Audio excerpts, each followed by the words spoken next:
प्यारे बच्चों, सुप्रभात। आज हम शुरू करते हैं मियाँ नसीरुद्दीन पाठ का अगला पार्ट। मीर साहब ने सिर हिलाया। मियाँ अभी लौट के आते हैं तो बतावेंगे। आप दूसरी पढ़ाई की बाबत मेहनत के लिए कुछ कह रहे थे न? इस बार मियाँ नसीरुद्दीन ने यूं सिर हिलाया कि शुक्रात हों। हाँ, एक दूसरी पढ़ाई भी होती है।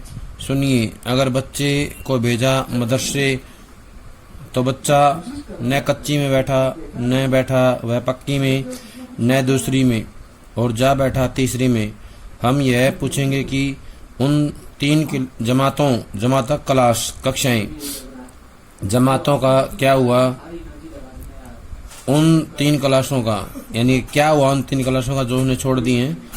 अपना ख्याल था कि मियाँ नसीरुद्दीन नानबाई अपनी बात का निचोड़ भी निकालेंगे, पर वह हम ही पर दागते रहे।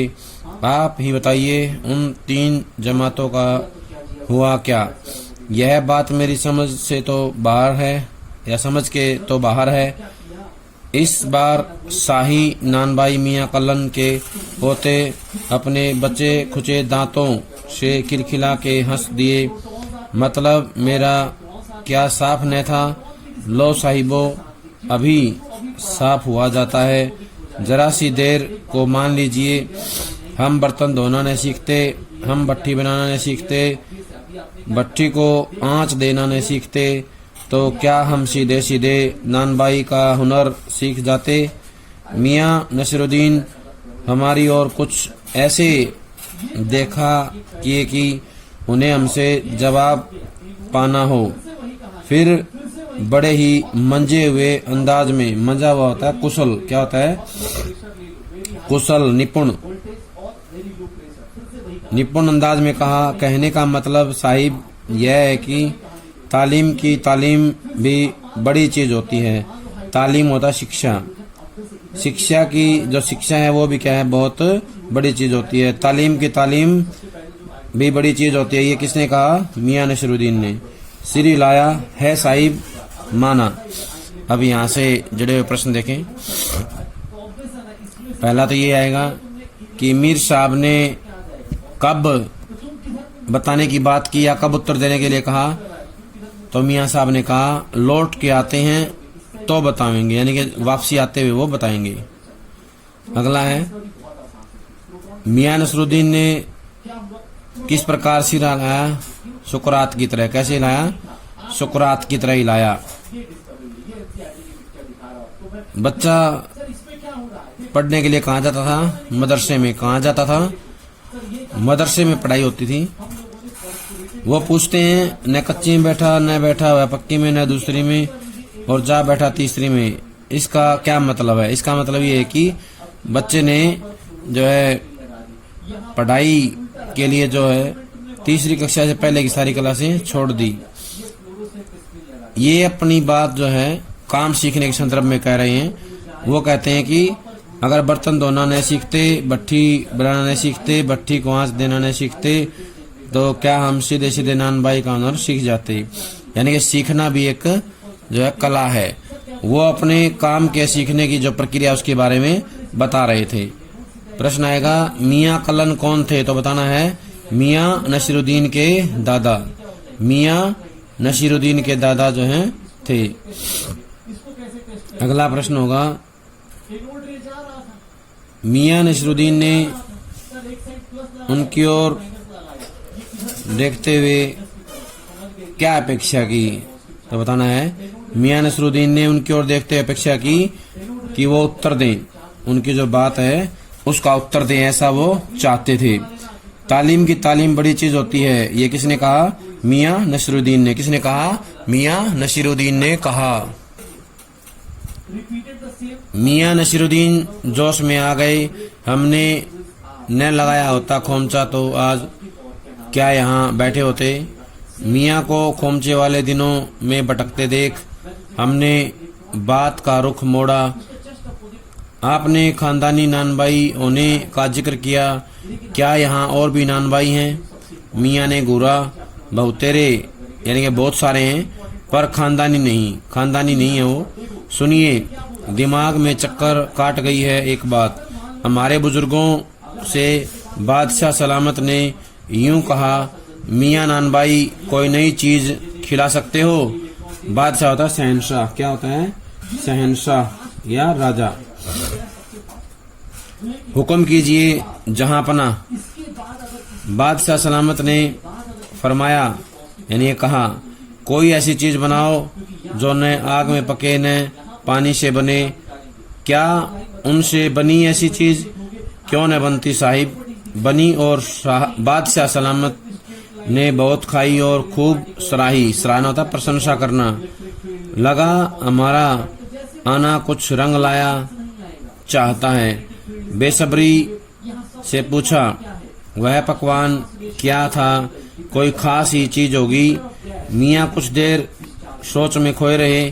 सोचा पकवान पर रोशनी डालने को है कि मियाँ नसीरुद्दीन साहिब बड़ी रुखाई से बोले, यह हम न बतावेंगे, बस आप इतना समझ लीजिए कि एक कहावत है न कि खानदानी नानबाई कुएं में भी रोटी पका सकता है। इतना होता इतना सा। कहावत जब गढ़ी गई हो, हमारे बुजुर्गों के कर्तव्य पर ही पूरी उतरती है। मजा लेने के लिए टोका। कहावत यह सच्ची भी है कि मियाँ ने तरेरा, और क्या झूठी है? आप ही बताइए। रोटी पकाने में झूठ का क्या काम? झूठ से रोटी पकेगी? क्या पकती देखी है कभी? रोटी जना पकती है आँच से, समझे? सिर हिलाना पड़ा। ठीक फरमाते हैं। फरमाना होना कहना। क्या होता फरमाना? कहना। यानी कि वो ठीक कह रहे हैं, ऐसा उन्होंने कहा। अब यहाँ से प्रश्न देखें। प्रश्न आएगा, मियाँ नसरुद्दीन कौन से दिनों में खो गए? तो बताना है जब वो खोमचा लगाते थे। खोमचा लगाते थे उन दिनों में खो जाते हैं या उनमें भटकने लगते हैं। खानदानी नानबाई का जिक्र आने पर उन्होंने क्या कहा? उन्होंने कहा कि क्या यहाँ और भी नानबाई हैं? अगला है, बादशाह सलामत ने क्या कहा? मियाँ नानबाई कोई नई चीज खिला सकते हो? ऐसी चीज जो न आग से पके न पानी से बने। यानी कि ऐसी चीज बनाओ जो न आग से पके न पानी से बने। अगला प्रश्न हो सकता है यहाँ से, मियाँ नसरुद्दीन ने उनकी बात का क्या उत्तर दिया? या जो लेखिका और उनके मित्र थे, जब उन्होंने पूछा क्या ऐसी चीज बनी, तो उन्होंने कहा हाँ बनी। उन्होंने ऐसी चीज बनाई और बादशाह ने खूब खाई और उसकी खूब प्रशंसा की, सराहा। उसको खूब प्रशंसा की और उसे खूब सराहा। अगला प्रश्न होगा, मियाँ नसरुद्दीन ने जब बार बार पूछने पर कहावत यह सच्ची है, तो उन्होंने क्या कहा? तो बताना है, उन्होंने कहा कि ये बात सच्ची है क्योंकि झूठ से कभी रोटी नहीं बनती है, क्योंकि रोटी बनती है आँच से बनती है। किसको सिर रहना पड़ा? तो बताना है लेखिका और उसके मित्रों को। इस बीच मियाँ ने किसी और को पुकार लिया, मियाँ रहमत इस वक्त किधर को? अरे वह लौंडिया न आई रुमाली लेने। ये रुमाली रोटी क्या है? प्रकार है एक रोटी का, रुमाली। शाम को मंगवा लीजो। मियाँ एक बात और आपको बताने की जहमत उठानी पड़ेगी। मियाँ ने एक और बीड़ी सुलगा ली थी, सो कुछ फुर्ती पा गए थे। पूछिए। अरे बात ही तो पूछिएगा, जान तो न ले लेंगे, उसमें भी अब क्या देर। 70 के हो चुके, फिर जैसे अपने से ही कहते हो, वालिद मरहूम तो कुछ किए 80, पर क्या मालूम हमें इतनी मोहलत मिले न मिले। मोहलत होता है समय, इतनी जो है समय सीमा मिलेगी या नहीं मिलेगी, इसके बारे में कहते हैं। इस मजमून, मजमून होता है विषय, क्या होता है मजमून? विषय। इस मजमून को या मजमून पर हमसे कुछ कहते न बन आया तो कहा अभी यही जानना था कि आपके बुजुर्गों ने शाही बावर्ची खाने में तो काम किया ही होगा। मियाँ ने बेरुखी से टोका, वह बात तो पहले हो चुकी न, हो तो चुकी साहिब, पर जानना यह था कि दिल्ली के किस बादशाह के यहाँ आपके बुजुर्ग काम किया करते थे। अजी साहिब क्यों बाल की खाल निकालने में तुले हैं? कह दिया ने कि बादशाह के यहाँ काम करते थे, सो क्या काफी नहीं? हम खिसियानी सी हंसी हंसे, है तो काफी, पर ज्यादा नाम लेते तो उसे वक्त से मिला लेते, वक्त से मिला लेते खूब। पर किसे मिलाते जनाब, आप वक्त से मियाँ से और हमारी खिल्ली उड़ाते हो। वक्त से वक्त को किसी ने मिलाया है आज तक? खैर पूछिए किसका नाम जानना चाहते हैं? दिल्ली के बादशाह का ही ना, उसका नाम कौन नहीं जानता, जहां अपना बादशाह सलामत ही ने। कौन से? बहादुर शाह जफर की। मियाँ ने खींचकर कहा, फिर अलट पलट के वही बात लिख लीजिए, बस यही नाम। आपको कौन बादशाह के नाम चिट्ठी रुक्का भेजना है कि डाकखाने वालों के लिए सही नाम पता ही जरूरी है। अब यहाँ से कुछ प्रश्न देखें। मियाँ नसीरुद्दीन ने दोबारा बीच में किसको पुकारा? तो बताएंगे रहमत को। किसको पुकारा? मियाँ रहमत को। किसको पुकारा? मियाँ रहमत को पुकारा। अगला आएगा, मियाँ नसीरुद्दीन की आयु कितनी हो चुकी थी? 70 वर्ष। कितनी? 70 वर्ष के हो चुके थे। और अगला प्रश्न आएगा, उनके पिता कितनी उम्र में चले गए थे? 80 वर्ष की आयु में जो है उनके पिता स्वर्ग चले गए थे, दुनिया छोड़कर चले गए थे। अगला प्रश्न आएगा, क्या मियाँ नसीरुद्दीन ने बादशाह का नाम बताया? तो इसका उत्तर आएगा नहीं, मियाँ नसीरुद्दीन ने बादशाह का नाम नहीं बताया, ना ही उसका पता बताया। अगला प्रश्न आ सकता है, खिसियानी सी हंसी कौन हंसे? लेखिका और उसके मित्र। लेखिका और उसके मित्र जो है खिसियानी हंसी हंसे। अगला प्रश्न होगा,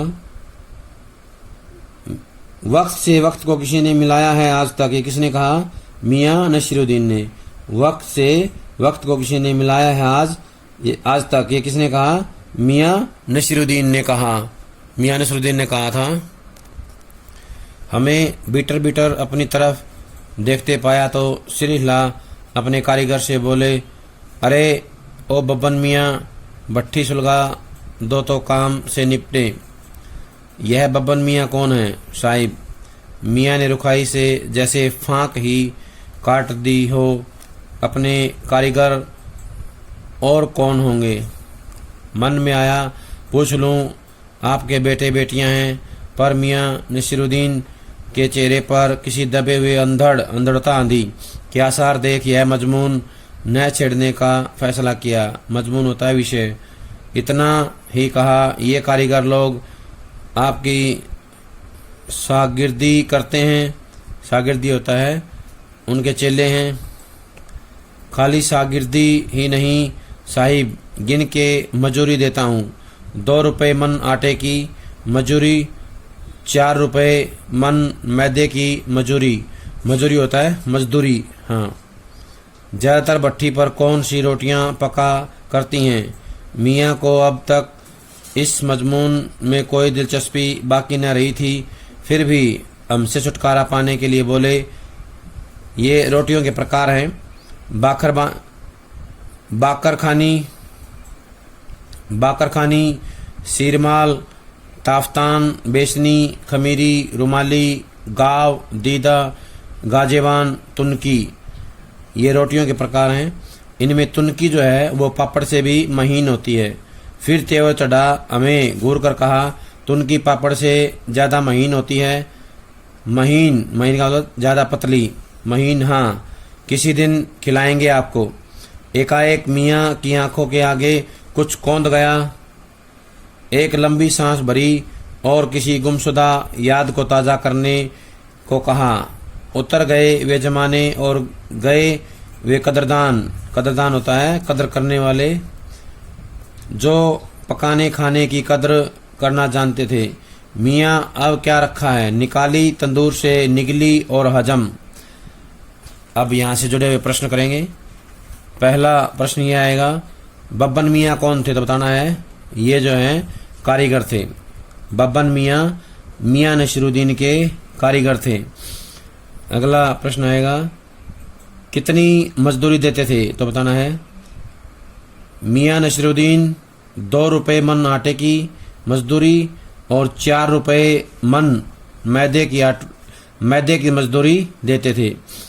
मजदूरी दिया करते थे मैदे की 4 रुपये, आटे की 2 रुपये।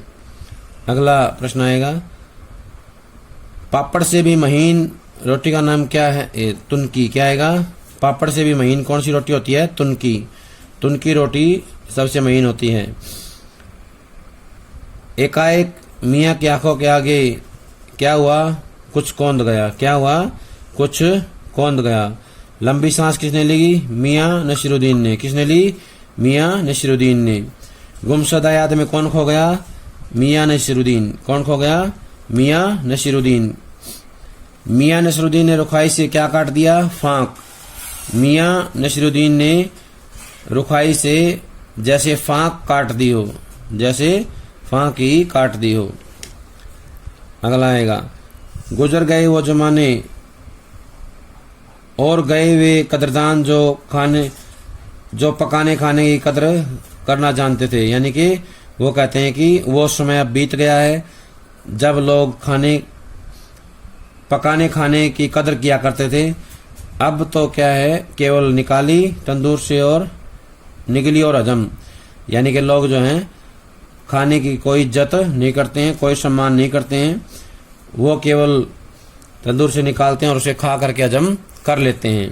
प्यारे बच्चों, ये था पाठ मियाँ नसीरुद्दीन। सभी इसको अच्छे समझेंगे, याद करेंगे और इसके प्रश्न अगली वीडियो आती है उससे पहले कॉपी में लिख लें। सभी का बहुत बहुत धन्यवाद।